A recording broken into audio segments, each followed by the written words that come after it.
Endo, thanks for joining us. Thanks for your time. Defeat at home today to Featherstone Rovers. How would you reflect on that performance and the result today?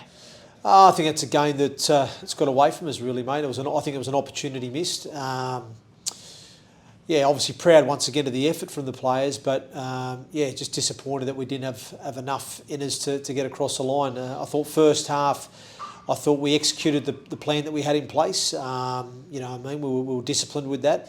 Again, probably the thing in the first half that let us down was we probably, on too many occasions, weren't ending our sets well enough in the right areas of the field, you know, for whatever reason, and probably weren't able to just put that enough pressure on that Featherstone line. But was pretty pleased overall with what we were producing, you know, in terms of what we wanted to achieve, you know, from the game. We ticked a number of those boxes, and we're 10-8 down at half time and in a position to go on, I felt, in the second half to win the game. You know, I just felt second half, though, we went away from script a little bit. The conditions obviously changed, and we knew that, and we sort of, you know, spoke about that, about, you know, we're going to have to obviously rein it in a little bit, and again, in those sort of tough, wet conditions, it's really, you know, everything just slows up. The passing from dummy half slows up. You know, the ball's in the air longer because the quality of passes aren't quite there. And I just felt second half we tried to play with a bit too much width, and we tried to go a little bit around them. And it's just always tough in those conditions to do that. So, you know, we've got to learn some lessons from that.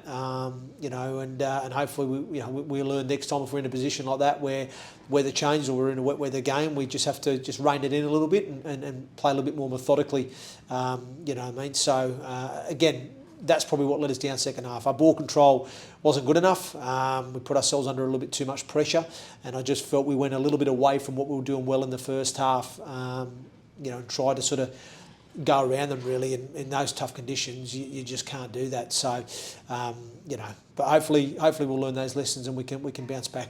Yeah, just reflecting on the first half for a moment, obviously only 2 points in it at the break, and you really went toe-to-toe with Featherstone. There was nothing in it at all, really, you know, between the two sides. No, there wasn't, mate. And like I said, you know, we had a plan. We practiced through the week. We felt if we did this for long enough periods, we'll keep knocking on the door and we'll get them.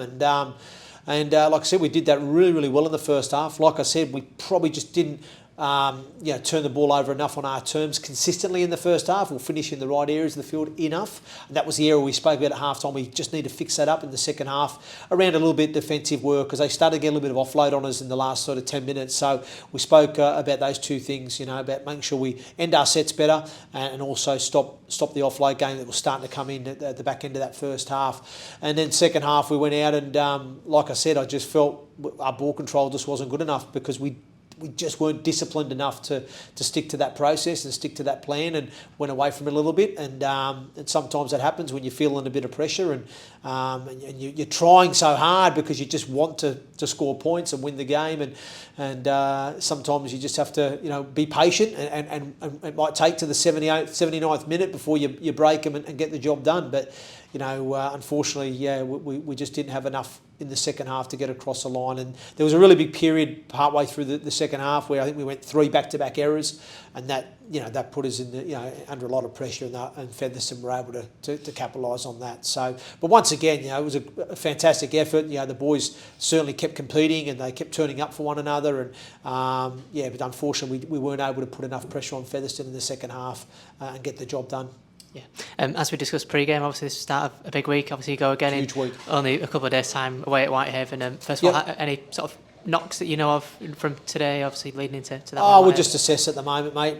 Yeah, obviously, you know, obviously there was 1 or 2 guys there that I just took off precautionary just to save the legs a little bit. You know, knowing that we've got 2 big games, you know, coming up, and yeah, so we'll assess it. We'll have a couple of blokes back for Wednesday. I'll have to just assess how people have pulled up today and how they're feeling, and, you know, we're doing everything we can, you know, behind the scenes to get the boys ready, you know, with the resources we have at our disposal in terms of nutrition and our recovery interventions. So, you know, we'll do everything we can to make sure that the players are prepped and ready for Wednesday. And it's, you know, like I said, you know, we're in a position now, and we've spoke about it before, if we want to have a serious push at the top 6, we're going to have to win these next couple of games, no doubt about it.